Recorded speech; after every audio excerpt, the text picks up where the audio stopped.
Hey guys, welcome everyone to the latest episode of SaaS Sessions podcast. I hope you're listening to this podcast from a safe place and I hope you have isolated and quarantined yourself. So, I have an amazing and exciting guest with me on the show today. I have Drew Neisser. He's an award winning marketer, author, and entrepreneur.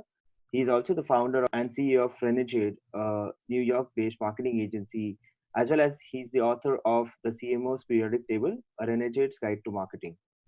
Not only this, he also hosts the Renegade Thinkers Unite podcast, on which they focus on marketing innovators uncovering how, what, and why behind the ongoing success. So, hey, Drew, welcome to the podcast. Hey, Sunil. Great to be here.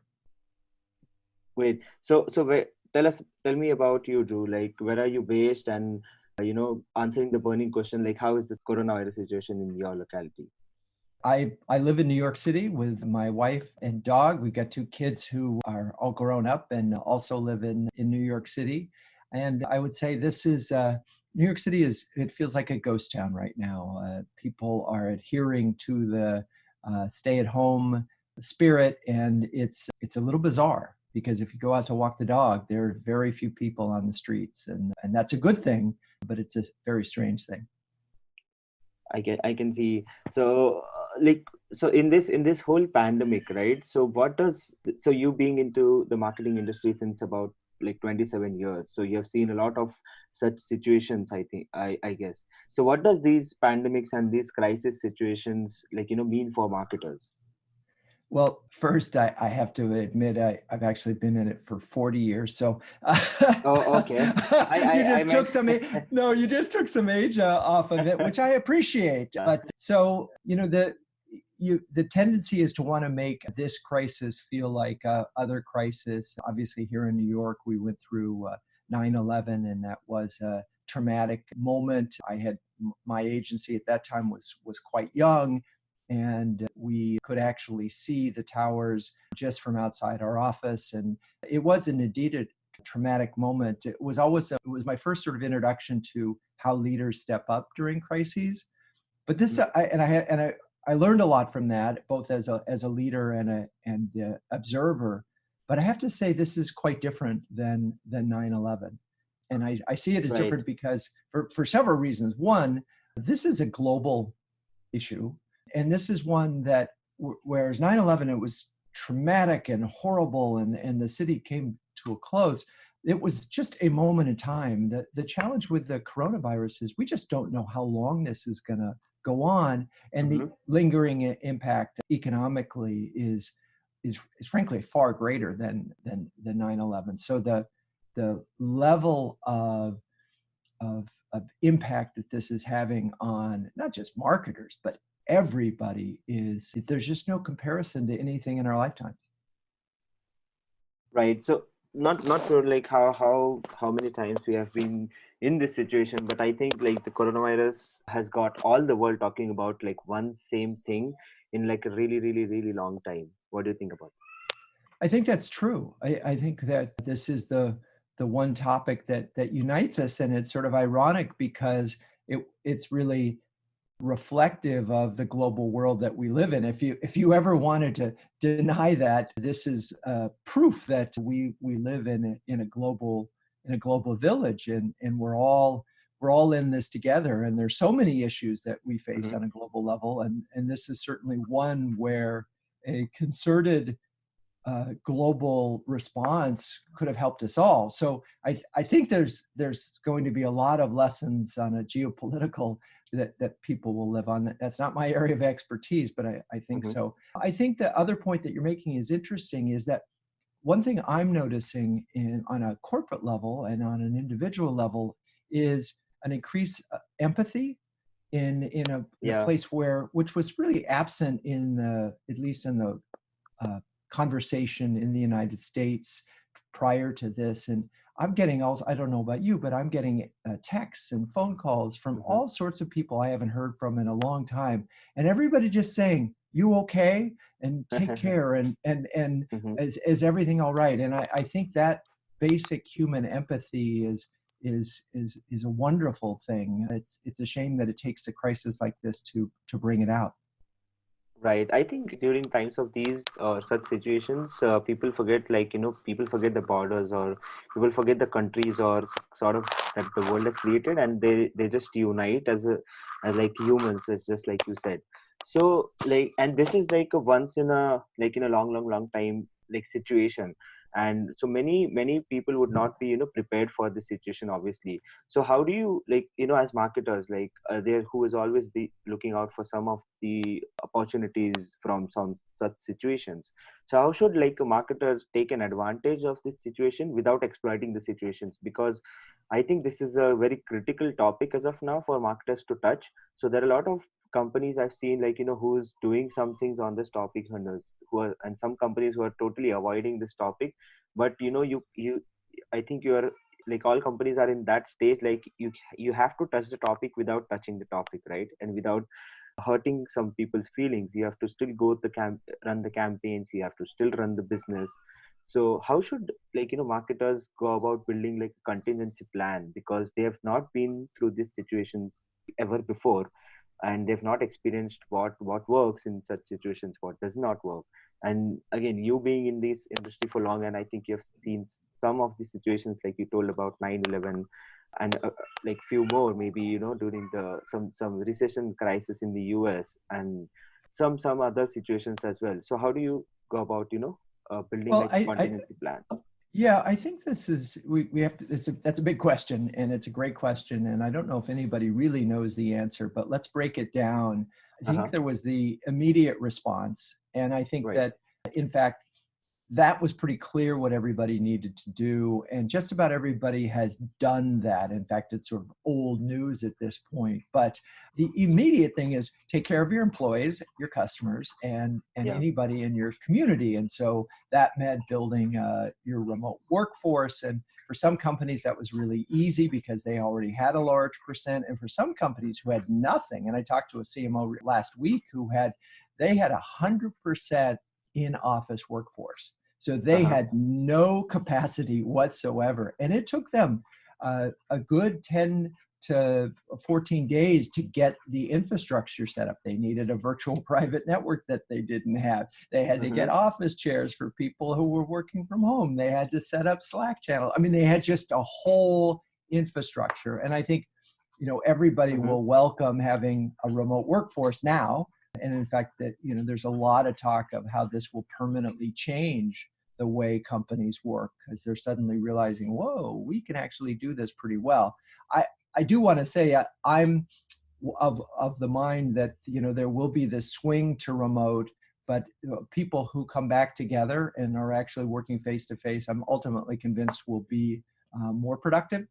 Because if you're in a creative industry, you just solve problems faster when you're together. So that's a problem that's very hard to solve virtually, although others will argue with me in Silicon Valley. So that's Mm-hmm. building, getting your employees, what this term business continuity has suddenly become everywhere, where you have to reassure to your customers that your business is operational even though you're 100% remote. And so Right. that took a lot of energy. And so just getting on the phone with a marketer this week was challenging because they spent their whole time figuring out continuity issues. What are we Right. doing about customer service when we were used to having customer service? Everybody was working in a warehouse somewhere, right? Mm-hmm. Well, how do we do that now when they're not in a warehouse? So there's these massive issues that lots of companies were dealing with that had to be resolved. So that's Right. been, I think, taken all the air out of the room for the last 2 to 3 weeks. Now, do you Yeah. want to talk about the longer term impact? That's a much more interesting conversation, but it's also one that is pretty speculative. Right. So yeah. So in a gist, if you can tell us about what's the longer term impact, right? Because we don't know, like, when this is going to stop. No one knows, and no one also knows, like, if this stops, let's say, in, like, in some a few months. So what after that? Like, this whole 3 or 4 months, or the first few months of 2020 would be, remembered for a long, long, long time, and a lot of learnings that could be made out of this. So if you could, like, give a gist of what could be the longer term impact of such situations in the future, or what can Well, companies actually learn from these situations? well, I think the first question that every company has to say is, are we going to survive this, right? Yeah. The economic impact of this is still difficult to measure. I mean, it's easy if you're in the hospitality or travel or leisure business because you have no income. It's ground to a halt. And if you were a software service company was primarily dependent on those industries, you're going to feel it immediately. And they're looking for ways to get out of their contracts, to reduce their fees. And so if you're supporting, let's say you're a company who is working with an industry that has just been devastated, like the restaurant business, then this is a moment as a company where you really have to think about, how do I help our customers? How do we help our customers survive? Are there bridge loans? Are there discounts? Can we waive fees for 12 months? Can we create new support things? And this is where I think companies, a lot of companies like to say they're purpose driven, that we're here for our employees, we're here for our customers. This is a moment where that purpose is going to be tested. And so I think the companies that can, and this is going to be really interesting. I mean, some companies literally can't afford to say, okay, we're going to waive all our fees for the next 6 months to try to help you survive, right? Because then they can't survive. And I think every company is going to try to meet payroll. And so this is where, if you're marketing during the COVID virus, you have an obligation to try to keep your company alive. And so that perspective, I think, is really important to think about. So if you're still spending money on marketing and advertising, I don't think you need to feel guilty about it. I think you just have to be really careful that any of the messages that you're sending don't seem like ambulance chasing, right? That you're taking advantage of this thing. But we have as business owners, we have an obligation to keep our companies alive. And so marketing is one of the ways that you do that. And I believe that marketers can really step up. So you have this sort of very dynamic challenge going on right now. You have to keep your business alive. You have to help your customers stay alive. And it's honestly, there's no playbook here. There really isn't. Right. And it's completely dependent on where your business is in its development cycle. And this week I talked to some companies that see their business growing in this moment and you sort of are amazed, but they happen to be in business critical areas where suddenly the demand is actually growing, even despite the what I'll call an economic meltdown. Right. So I noticed that you talked about survival, right? That's like, because in such situations, survival is the first thing companies should focus on. But I think, survival is the necessity for startups, and necessity is the mother of all inventions. So during the 2008 recession, when such crisis happened in the US, so there were many new companies that came into existence. So a lot of innovation happening during a crisis situation. So WhatsApp, Twilio, Airbnb, Uber, and more great companies were created. So do you think, like, from this situation, like what we are in, so once we emerge out of this, so a lot of new companies or new innovations would come into existence? I think you're right. I think that 2008 was a spawning of it. And I was talking to a different CMO who's Silicon Valley based, and he said he had a friend who just closed a venture fund that raised a couple billion, and they have obligations to invest that money. So there will be money to invest in new businesses. And so certainly you would expect there will be a lot of new businesses in the world of remote working, right? Right. All of the problems that we're facing, whether it's just connecting with our fellow employees or our customers, I think that you're going to see some new communication channels emerge as millions more people are on Slack right now. Well, there'll be deficiencies that we'll see there as more companies jump in to form Facebook groups for their various vertical targets. You'll see deficiencies there. So I suspect there will be lots and lots in terms of remote workforce related. I think another area that is just ripe for innovation that hasn't happened is, so all these events were canceled. And Right. I would say on average, companies in B2B companies depend on events for 5 to 25% of their lead flow. It's pretty Uh-huh. large Yeah. for some companies. And suddenly that's gone. Mm-hmm. And for those companies that were able to reclaim that event dollars, not all of it's reclaimable because some of them are just postponing, so they're not giving the money back. But so let's say you could reclaim those dollars and you still want to do events. Well, people were rushing to do webinars and Mm-hmm. rushing to do sort of uh, I'll call them live conferences or virtual conferences. And Mm-hmm. frankly, they're very unsatisfying. that software, people have been talking about that for 20 years, and Mm-hmm. there's still, to me, a lack of quality experience that makes it sort of urgent enough to do it. I mean, I was supposed to go to Vegas last week for a huge Adobe conference, and I didn't go, and so they moved Mm-hmm. it virtual, and they didn't get 1 minute of my time. And I just there's no sense of urgency, right? You just don't feel like it. Now, Right. there are folks like, and this is interesting, TED Talks, which is a very popular format of viewing where people speak for 20 minutes and they're trained and they have a very specific way of doing it. And you know the quality is going to be good. Right.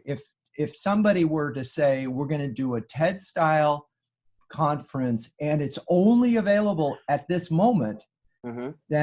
then I think you might be able to, if you were proven to be a high quality producer of virtual content, then I think that you might have a chance of getting attention. Anyway, long way of saying Uh-huh.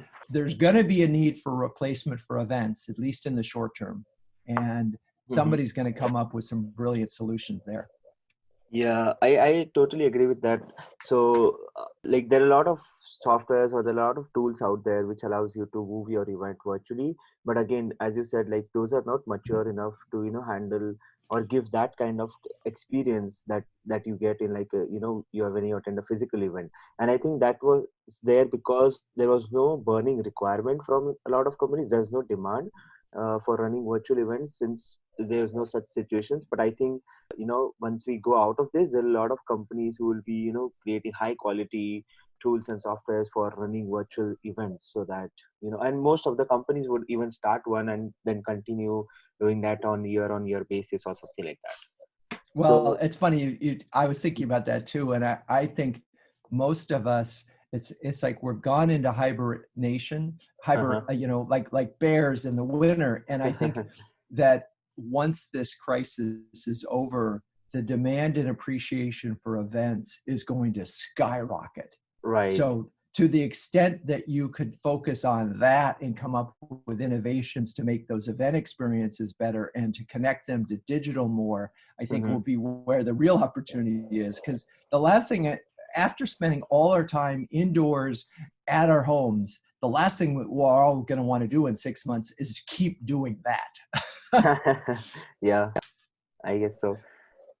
And so talking about employees, so have you ever managed like remote employee team or remote workforce? So again, I think I mentioned earlier on the companies that already had virtual workforces had a real head start here. And one of the CMOs I interviewed, his 40% of his workforce was remote. So they Definitely. offered a lot of tips, and we followed them. I mean, it's funny. Yesterday, Mm-hmm. the Renegade team had a virtual happy hour, and there we were, all had our cocktails made at Mm-hmm. 5:15 in the evening, and we just chatted about our week and what was going on wherever we were, and people really appreciated it. And again, I think that leaders step up at a moment like this and say, all right, we're human, we need to talk about human things, because so often Mm-hmm. leaders tend to focus on what's the tasks that need to be done. Okay, everybody, let's get together and talk about the task. And Mm-hmm. this is a real human moment. And I think so lots of the CMOs I've talked to are talking about virtual coffee breaks and creating Peloton groups so that people want to exercise at the same time, they can do it together virtually. You've got people creating Slack channels that are just for a very specific hobby or something within a company, so Mm-hmm. that people can get together. And really, leaders need to embrace this kind of thing. Now, what I do have noticed is that there are a lot more of what they call these stand-up meetings, where Yeah. leaders are saying, okay, it's every morning at 9 a.m. We're all going to stand up. We're going to, we're going to turn on our Zoom cameras, and we're going to very quickly run down what the priorities of the day are. And there's so much urgency right now to address so many different issues, whether it's business continuity issues, or how are we going to shift our dollars, or what are we going to do to replace the loss in events, or and creating contingency plans, that I think the leaders are saying we need to stay close, we need to communicate, and since we're not together, we probably need to over communicate, at least in the short term. Right. And how does all of this, new change that has been come, like to new companies who are, sort of new to the whole work from home thing or remote working thing. So how does this affect their business continuity in terms of marketing teams? And do you think like it's going to affect the marketing team productivity in any sort of way? It's funny. I heard somebody say, I can't remember who it was, is that people who are lazy are going to be lazy anywhere. Yeah. So, but people who are not are going to be productive, or as productive as they can be given the situation. So I'm not seeing a huge fall off in productivity. I think there are challenges that leaders are having to face, which is, suddenly kids are at home for a lot of people, right? And suddenly, okay, Yeah. and you have partners that are working. Both of them were used to working, so neither of them can not just afford to focus 100% of the time on the kids. And so I think businesses are trying to figure that out. And what's happening is you'll have a lot more shifting in when the work occurs. And so I think an enlightened leader says, I don't care when you get your work done, as long as you get your work done. So, Right. and this I think has implications for businesses too. So one of the things that I think, if you had, let's say you had live chat from business hours in the US from 9 to 5, I think you ought to think about 24/7 live chat, because there's a lot of time shifting going on. And if you were a global business, you already had this. But if you were just a US-based business serving US customers, and you thought you could have helplines open 9 to 6, I think what people are finding surprising is they're getting site traffic in the middle of the night, and it's not global. Yeah. It's just because that's when people can sort of find quiet time. Right. So again, your question was about productivity. I think if you hired well in the first place, and you trained well, and you motivated well, and you had a purpose-driven organization, and the people you hired were aligned with that purpose, you're not going to see a loss in productivity. Where you will see real issues, and this is where weak companies will break down, is if your purpose wasn't clear and your employee base wasn't very happy. This is going to be a very challenging time to sort of fix that problem. Right. And as you said, like a lot of companies are opening like doors to, remote workforce. And now it has like become a norm for all the companies that they like all the employees have to work from home. So it could form a habit for a lot of companies as well as a lot of employees to start working from home. Many like there was some I heard on some podcast that a lot of their employees or companies employees, when they start working from home in the last 2-3 weeks, so they were feeling more productive. I think it was by Qualtrics, some survey that a lot of companies employees are feeling productive, like if when they're working from home in the last few weeks due to this COVID-19 situations. And this would open a lot of new doors for any company, right? Now since the companies also like habituated to their employees working remotely, so it could open doors to all the new talent in the world. So what do you think about that?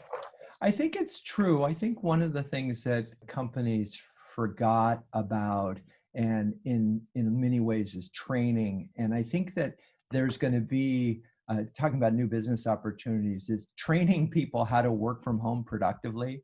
And it's just because you need to form new habits, right? You're now suddenly, the tendency is, oh, this is great. I can work on my couch, and I can dress in my PJs, and I can keep on my slippers, and all of those things which you would think you might do, because when you work from home on a Saturday, Sunday, that's sort of the way you behave. I think employees have a new there's a whole new training of habits and healthiness and communication. So time management is something that I think companies are going to need to teach. And for example, when do we stop working? Right? Yeah. You get up in the morning, you make your coffee, you sit down in front of your computer. Next thing you know, it's 8 p.m. at night and you've worked 12 hours straight because, hey, I'm just doing it. Right. And people are still there and you're on the Slack channel and everybody's, and that's not healthy either. So I think, again, enlightened companies are going to train their workforce how to turn on, how to be productive, and then how to turn off, because that separation doesn't exist. And, a lot of us were sort of had no separation between work and home anyway, but I think that's problematic long-term. If you want a healthy workforce, you need to teach new healthy habits. And so the enlightened companies are going to be training and really thinking about a healthy work at home workforce and the implications of that for their business. Right. And I think just like a CMO should, or any marketing leaders in any business currently should focus on their employees if they're, ensuring business continuity, and, if they are productive enough, or if they're focused enough to do, and if they're comfortable enough to work. So basically, as just like marketing leaders should focus on their employees, and this whole new behavior from these employees, because you may say, right, suddenly there could be a spike in late night, because that's when your consumers or your customers are available because of this whole situation. So what can CMOs or what can marketing leaders can learn about this new customer behavior from this pandemic? Well, the customer behavior is interesting, and I think it has implications not just for how you service them, but also how you market to them. So one of the CMOs that I talked to this week was realizing we got to just look to see where they happen to support. Their target is developers. And so they just really spent a lot of time figuring out, well, where are developers spending their time now? And it turned out there were 5 or 6 websites that they had really gone to, and where they had little chat groups going where their community was sort of aggregating and talking about the challenges that they were facing. So that's where they've been marketing. And by marketing, a lot of companies right now are just thinking about, here's the content that you need to help you get through this moment, as opposed to, hey, buy my product because you need it in this crisis. It's more about, here's how I can help you. And that's always been a good strategy for content. So in terms of customers, let's go back to your first question, which is, how can we think about customers and really, I think everything now for every business is, this is the time to show your true colors in terms of what does customer devotion mean to you? And does that mean, so if you have workforce, let's say you had an outbound workforce right now that was dedicated to going to events and traveling and meeting customers, and you had whatever that sales staff is, those people should be shifted today, if they weren't already, to be calling every single customer. And I don't care how many you have, and I mean on the phone, talking to them and saying, how are you? Do you have enough toilet paper? I mean, just really very basic things, right? So that they have a sense that on a human level that they've connected with every one of their customers. And so there's staff that's underutilized right now because they were used to doing something else. Find a purpose and find a use for those staff that is, and I don't think that was your original question, but anyway, it's an interesting thought. Interesting. Yeah.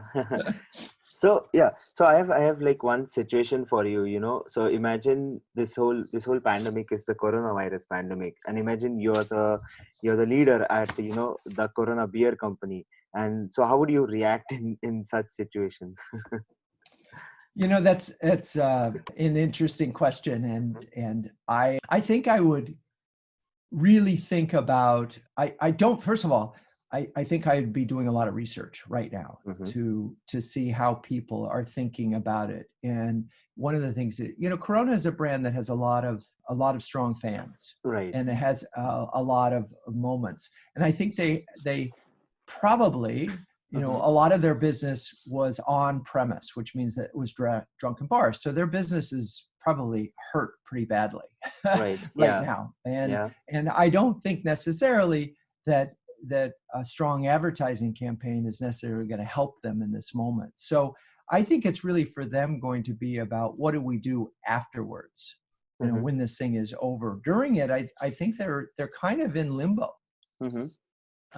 Honestly, I think that's a pretty lame response, but I think they'll be fine afterwards, if not better for it. There's certainly awareness of it, but it's a good question. Is will it do long-term damage to their brand? I don't know Mm-hmm. the answer to that, and I would want to do. This is where customer research is available. So I'm gonna weasel out of that question. I Right. don't know. Mm-hmm. I don't know the answer. I think that there's some research out there that will help guide them. Uh-huh. Maybe you should host the marketing leaders on your podcast.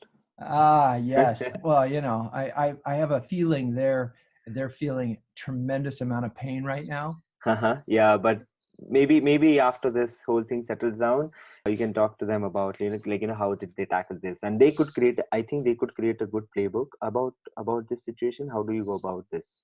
Well, what's so interesting as you talk about it is if you think about brands and how they built the relationships with the consumer, Mm-hmm. uh, you know, and this is the difference between B2C and B2B, I think. A Mm-hmm. lot of B2C brands have built, and particularly beer brands, have built their their brand around a location and around a physical experience. And I think Right. that's really hard in this moment. Mm-hmm. So if you're used to building your brand around, like Corona is about a beach experience, right? Mm-hmm. Being on the Yeah. beach every time you drink. And all of us right now, I think, feel very good about that. If we wanted, right now would be a very good time to want to be on the beach, right? Except we Yeah. can't be. So, Yeah. but they can't do that. They can't build that experience because that happens in a bar, that happens at a party, and Mm-hmm. none of those things are happening. So I think for a moment they have to just sort of stand by. That's a Mm-hmm. really tough thing, but they will be one of those brands that will welcome and celebrate when we can all come out of hibernation. Yeah, great. So yeah, so that was my last thing, and let's move on to the lightning questions or rapid fire questions. So I believe like a lot of people, like many people on this planet now, would have a lot of time, right? So what are some of the favorite books that you could recommend to the listeners? Oh gosh. Hmm. I know, I are the, there a lot of them? There's so many. Well, so I'm a Ben Franklin nut. So he's my hero. He's one of the sort of most amazing gentlemen who have lived on the planet. And so I read a Hmm. lot of his, but I don't know if that's going to work for others. I think this is a good time to go back to classics. So Hmm. read Good to Great would be a good. Jim Collins is Good to Great, because I Hmm. think that what's going to happen when this is over is you're going to go back and you're going to look at what are the fundamentals of running a company. Right. Because we've been focused on crisis, but I think we'll go back to fundamentals, and that's a good fundamental book. Right. And so my next rapid fire question would be like you've been in this for 40 years. So what keeps you going? What's the motivation for you? So what I love about this business, and I have been what I call a perpetual perennial student. Mm-hmm. I don't think you can ever stop learning. I Mm-hmm. love that one of the great gifts of having a podcast is that I get to talk to chief marketing officers every Mm-hmm. week, and often more than one a week. And so I learn from them. And Mm-hmm. that's what keeps me going, is that, every time you think you've got this, you Mm-hmm. don't. Right. There's always something new. There is, and I think that's the key, is the minute you stop learning, you stop living. Right. And I think this would be a great time for a lot of people to start taking those online courses and learn something new, get up your skill game, get something, get yourself equipped with new skills that are out there probably. And I think that's interesting. And it's funny because the CMOs that I'm talking to are busier than they've ever been. So they're not Mm-hmm. having free time. And I've been crazy busy as I've been working with our customers. So I haven't been thinking like the employee who may have a little more time on their hands. And Mm-hmm. for those, I think marketers are smart to think about, okay, how do we create learning courses that are of value? Mm-hmm. And that's a marketing opportunity right now, is really quickly ramp up your e-learning and teach your customers a new skill. Yeah, that's interesting. Yeah. And if if the current you could call the 25-year-old you, what would you say to him? the 25-year-old me would have been writing more then. Mm-hmm. I didn't start blogging, I don't think, until about 15, 20, about 20 years ago, I guess. And I wish, 30 years ago I had started writing, because I don't think you really understand anything until you write it down and get it and form a cohesive argument. And so I wish I was writing more back then. Amazing. So that's it then. Thanks a lot, Drew, for coming on the show and sharing amazing insights. Well, I'm so delighted to be here, and kudos to you for doing this show and staying up on a Saturday night to record it. And I wish you the best of success, and I hope all the listeners appreciate the effort that you're putting in to produce this show, because I know it takes a lot of effort, and I just hope everybody appreciates it and listens and shares it to their communities. Awesome. Thanks a lot, Drew. Thanks a lot. Okay. Yeah. Take care. Yeah.